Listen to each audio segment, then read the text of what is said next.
Good morning. It's day 5. I set the alarm for 4 o'clock and, wanted to get on the trail by 5:30, 5:45. And the alarm went off and my body was like, you want me to do what? I'm going back to sleep. So yesterday was hard, so I decided, I'll just go back to sleep for a bit. So here we are at 6:30 and I'm probably going to be on the trail by 7. It's not a super early start, but it's not late either.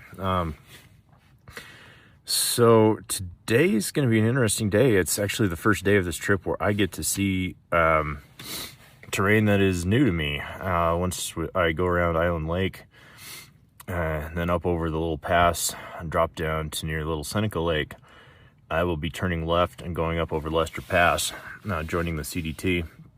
That is actually... that'll be the first new terrain, and then from there on it's new terrain until I get to Jackass Pass. And I'm excited seeing some new stuff. I think there's going to be a fairly gnarly stream crossing today. No idea what it's going to be like, but take it as it comes, I guess. So I had a little bit of a tragedy last night. I've been really enjoying reading Harry Potter on the Kindle. My amazing wife lent me her Kindle and got all of the books downloaded, and I've been having a blast reading them. One of the reasons I enjoy getting to camp early was to sit down with that and in the shade and just read, assuming the bugs aren't too bad. And so pulled out the Kindle last night to do some reading, and it's like, there are no books in your library. Tried restarting it. She's still logged in. It's her account. I don't know what's going on, but there are no more books on the Kindle. So makes camp life a heck of a lot more boring. So I started thinking about ways I could, hike more, maybe get out earlier. So who knows what's going to happen. I'll see how my body responds, but I'm thinking about switching to a schedule where I hike until, mid-afternoon, early afternoon, take a break, actually cook my hot meal there. And then, as long as it's not threatening bad weather, eat that meal, take an extended break, and then hike a few more miles after that to see if I can at least shave a day off the trip, maybe 2. I think based on my rough calculations, I think there's 63.5 miles left. So if I can do that in 6 days instead of 7, I'm going to go for it. So, and 5 days instead of 7 would be better, but we'll see what everything looks like. So I'm going to shut up, pack up this tent, and get on moseying down the trail. It'll be a great day. Seriously, look at this. My body's exhausted. But how often do you get to wake up in a place like this and see views all around you like this? Freaking amazing.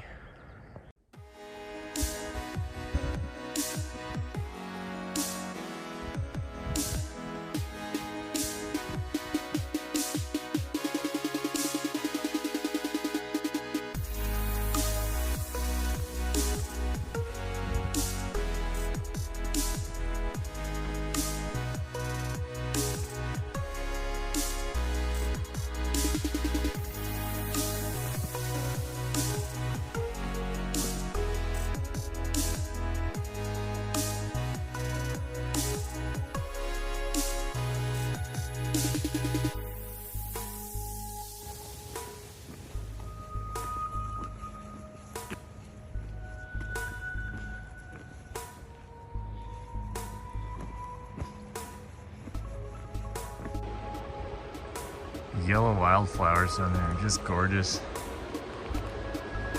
Beautiful place. Smoke's a little better today. Still a little hazy. Welcome to the Caribbean beach vacation part of the trip. If only I had some Speedos, a towel, and a fancy drink with a little umbrella in it. Right? Not. It's got super smoky. But saying goodbye to my favorite place. I'll be back.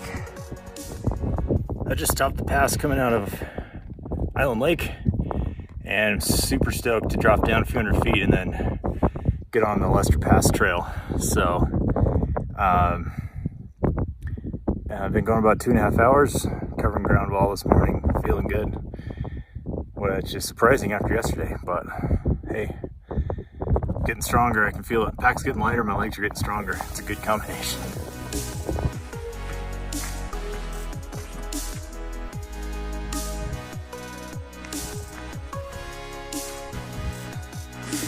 Here we go.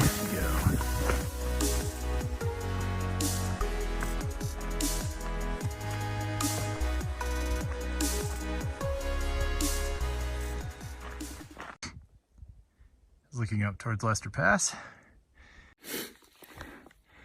Kind of crazy. On the first 4 days of the trip, saw a total of 56 people, and then pull into Titcomb yesterday in the afternoon. Since then, I've more than doubled that number. I'm at 118. That's just so busy around Island Lake and Titcomb. It's crazy. Headed for Lester Pass. Looks like a huffer, but we'll get up and over. It should be fun.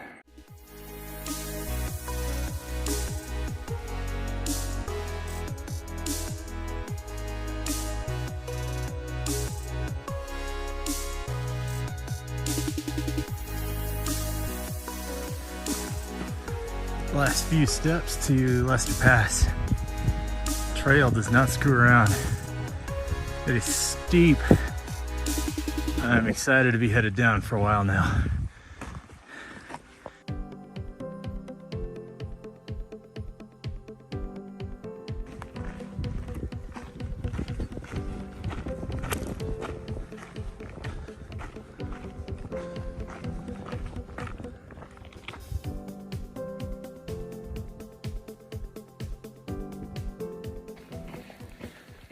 Coming down Lester Pass and ran into my first big group of CDTers.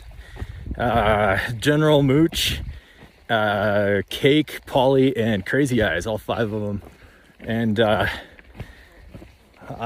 since I'm planning on getting out a couple days early, I was able to unload my unused jar of Nutella and the peanut M&Ms that I have not wanted to eat, and a Snickers bar, and they're gonna all share it up at the pass. So hopefully that, apparently they were all pretty worried about having enough food to get out. So hopefully that helps those guys doing it. So pack feels lighter already. Heck yeah.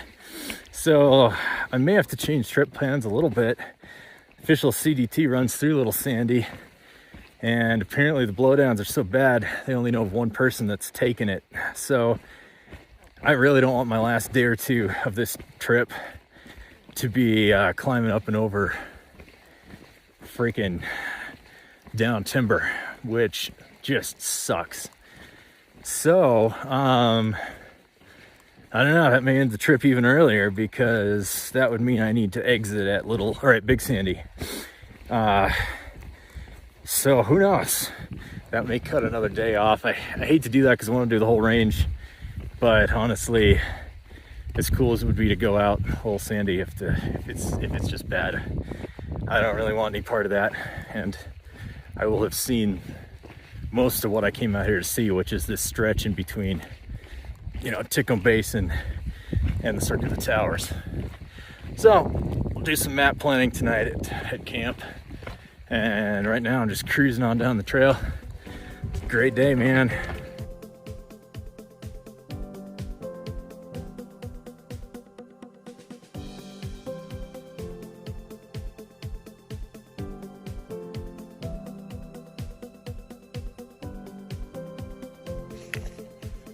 So last September, the winds were hit with a huge storm that just knocked over trees everywhere in the range.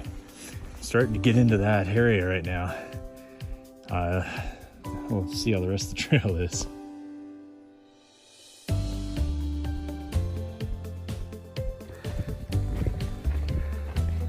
So don't ever assume that when the trail crosses a stream, there's gonna be water there. I've been without water for over an hour in the middle of the day. It's hot. And I finally see real water down there. I am so pumped. I'm gonna drink like 3 liters. Holy crap, I feel bad. Yay. So after I cross this, I'll be able to get some water. Let's do it. So I was hiking earlier today. I was like not looking forward to doing, extra hiking in the afternoon because I just get so hot and overheated. I was like, man, if only there's some way I could cool myself off when it gets hot like that. And I was like, you know what? You idiot, you brought one of those stupid neckband crystal things that you soak in water and they keep you cool for a long time. Why don't you actually use it? It's like a brilliant idea. So I put it on and it's great, man. Like, definitely nice to have in the middle of the day. Cools you off and stays cool for a while. I had meant to camp. This is the big crossing below Cook Lakes, and not hard at all. I think water's a little lower than it usually is. I've heard it can be up to almost waist deep, but it was barely knee deep. I had planned on camping about a mile from here. It's about 2 o'clock, and I thought about cooking and then going on, but I am not that hungry. I'm gonna eat some more snacky stuff, and I think I might push up and over the 800 vert over the pass next to Baldy. So not looking forward to it, but I think I just want to. It'll give me options as to where I can camp the next couple nights to see if if I am going out Big Sandy, it'll allow me to get there Tuesday night. Yeah, so that's where I'm at. We'll see you later.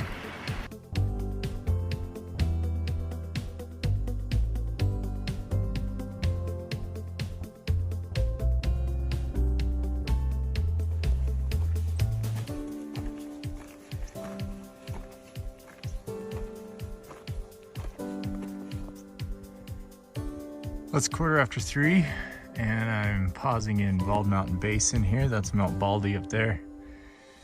Pass, which I'm headed for. And then the peak there in the center is Angel Peak with Angel Pass to its right. And these others are unnamed.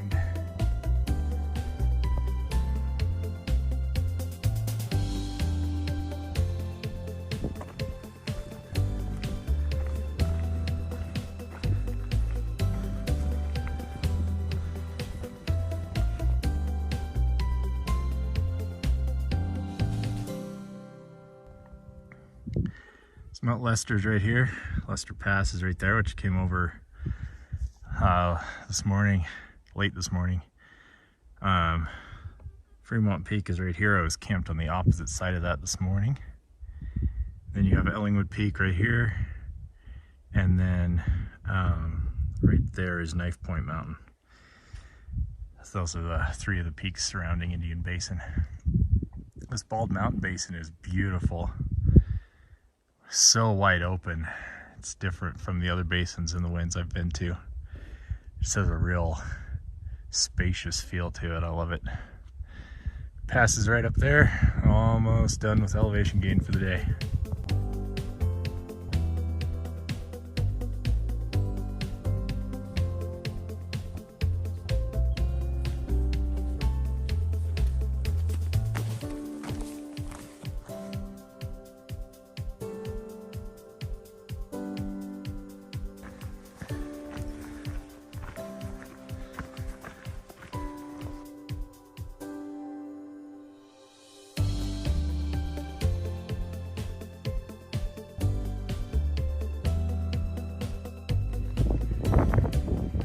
Well, I'm up and over the pass.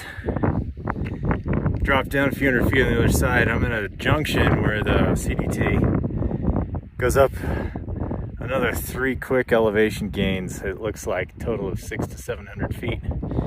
And the Kelsey guide to the winds he mentions that savvy hikers will drop down around the Bald Lakes here, which keeps you around between 10.4 and 10.6, and then you join a trail at the end and cut over and save yourself all of that elevation gain. It's an extra half a mile, but geez, that's what, 10-15 minutes to save yourself rugged elevation gain on a not great trail. So I'm definitely going to add the half mile tomorrow. So I was thinking about dropping down to the lakes, and then found an awesome tent spot sitting up here in the nice breeze. Got a creek flowing by and a shade tree for the tent. Like, I don't think it gets much better than this after a long day. I just need to crack open the scotch, eat some food, and hydrate like crazy. Oh my goodness, I just need to drink like 4 liters of water. So I'm gonna set up my tent and get ready for the night. Good evening. It's night number 5, and I am camped a little farther than I had hoped today because I really pushed it hard. Woke up in Titcomb, went up over Lester Pass. Just, kept pushing and pushing. My plan was to camp in Bald Mountain Basin, and water wasn't great there. There was no shade, and I'm rethinking the trip due to some reports of some really bad blowdowns around Little Sandy Lake. And I think I mentioned earlier, I'm really not in the mood to deal with that on my last day or two coming out. So, current plan now is to try to beat a big Sandy Lake by 3 nights from now. So I'm recalculating mileages and all that good stuff to try to make it down there by then. And so I pushed up over the pass just to the east of Mount Baldy, I guess it is. And man, Bald Mountain Basin was beautiful, just really wide open, spacious, fantastic. I definitely want to return there and see it again, especially when there's less forest fire smoke. It's just really a ton of smoke right now. Yeah, and then I came over the pass and was planning on dropping down to Bald Lake to try and find a camp spot, and I found this sweet camp spot. So right now, I want shade for my tent. I want a good running water source nearby. And I like being high up where there's a breeze. And this one fit all of those. I was able actually to sit in the tent and not die of heat because I was getting baked by the sun, which was awesome. As you can tell, I'm burned to a crisp. Yeah, I didn't cook dinner tonight. I just wasn't feeling a hot meal. So I just munched on a ton of odds and ends trying to make room in the bear canister. I was able to give away a Snickers bar and some oats and honey granola bars to a CDT thru hiker named Crazy Clubs. Really nice dude. Had a long chat, and he's absolutely an awesome guy. So he's on the last leg of his Triple Crown. I wish him all the best getting to Canada. So yeah, plan is to actually get up early tomorrow and get on the trail.